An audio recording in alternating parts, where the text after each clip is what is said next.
Good morning, ladies and gentlemen. Welcome to PPTV. Remember the last time I mentioned we're going to up the production value of our videos?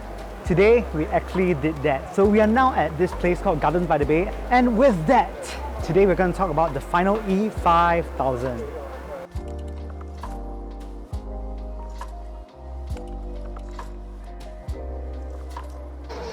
So one of the key concepts that the E-series is built after would be that they are trying to increase resolution while reducing acoustic pressure. So what it means is simply this: they are actually increasing resolution so you get more of details or whatnot, but they are trying to reduce the pressure build-up in your ear.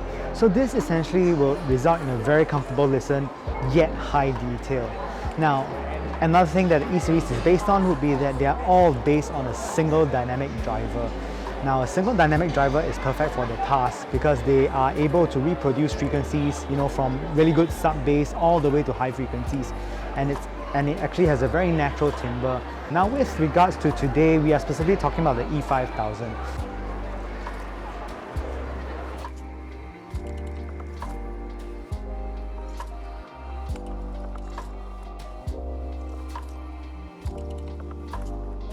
So the E5000 actually comes in a bullet shape. Now this is the very interesting thing. The E5000 actually has a stainless steel chassis and is machined beautifully. It is finished in a mirror finish. The termination on it is actually MMCX, so you can actually swap out cables. The E5000 comes with a beautiful Junkosha cable that is used in the supercomputer K in finals marketing materials. And supercomputers actually require a very fast transmission rate, and I believe the cable can hold up to their test. The E5000 also comes with finals ever popular Type E ear tips. Now these ear tips are amazing. They literally can suit most situations and they work very well with the E5000. I basically feel that there is no need to change them, but if you really want to tune the signature a bit, can I suggest that you try out the Setna ear tips? They actually do augment the sound quite a bit. But this isn't a video about the ear tips, it's about the E5000. Now onwards towards sound. So now the E5000 is an earphone with a dynamic driver. So what this means is that it actually has plentiful bass, and it actually has good texture in the bass. Bass actually goes down deep and it's actually very well extended. There is actually also quite a good rumble when it comes to the E5000. Now this also lends the E5000 have a warm full-bodied character, and this is the best part. The bass does not actually bleed into the mid-range, making the mid-range sounds overly warm, that kind of thing. It has none of that.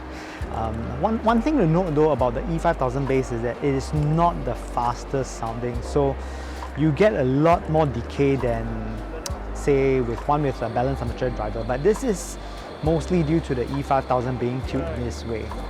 But overall, bass is very competent. You'll really like it if you enjoy your music colored slightly to the warm side.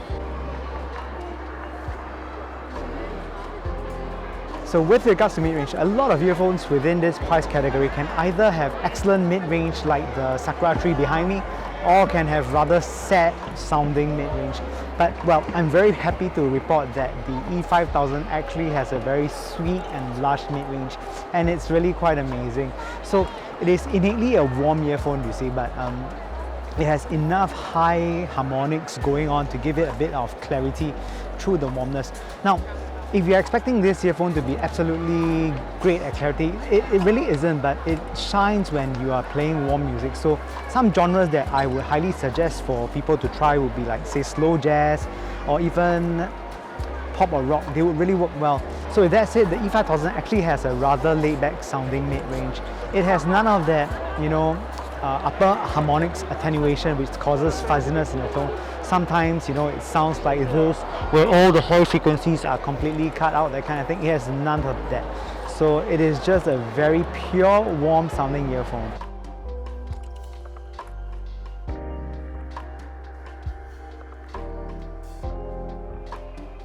Now you might think that at this point of time, the E5000 is actually a very, very dark sounding earphone because of the lack of upper harmonics, right?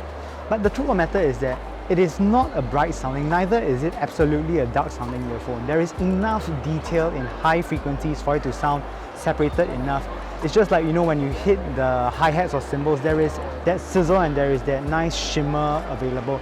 But the thing is, it doesn't really, the decay for the high frequencies isn't the same as the decay for the lower frequencies. Like, you get a lot more decay with the mid-range and the bass, but for the high frequencies, they kind of just fizz out a lot quicker.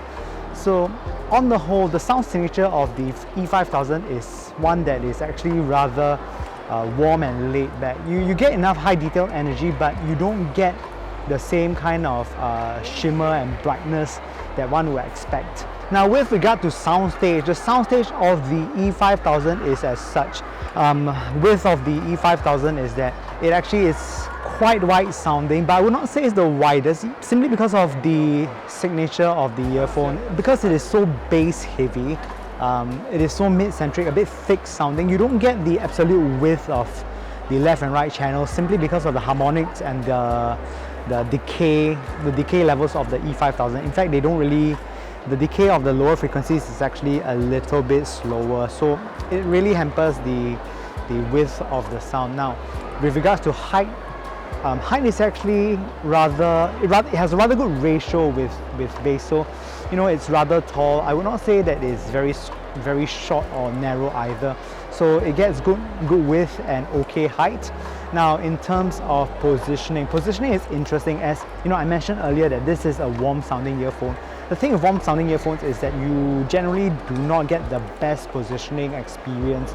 Now, you still can tell where the trumpets are coming from, but if you really want to have a very clear separated instrument section, the thing is that the E5000, they don't really separate instruments all that much, simply because of the warmness.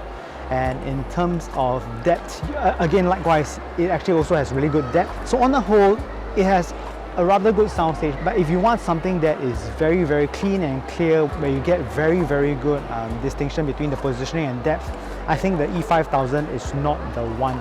It really sounds like a jazz club scenario if you're listening to the E5000, where everything is small, intimate and cozy.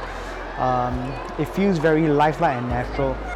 If that's your kind of sound signature, I think this is the earphone for you. But if you're looking for something that is absolutely clear, I think maybe the E4000 with its more neutral signature would suit you better. The E5000 is a earphone that excels in neutral, warm tonality, and you know, for its price, it has a full range dynamic driver that can easily beat multiple BAs in the same price category. So if you like vocals, you like the warm lush sounds and all the genres that's associated with the E5000, I think this is the earphone for you.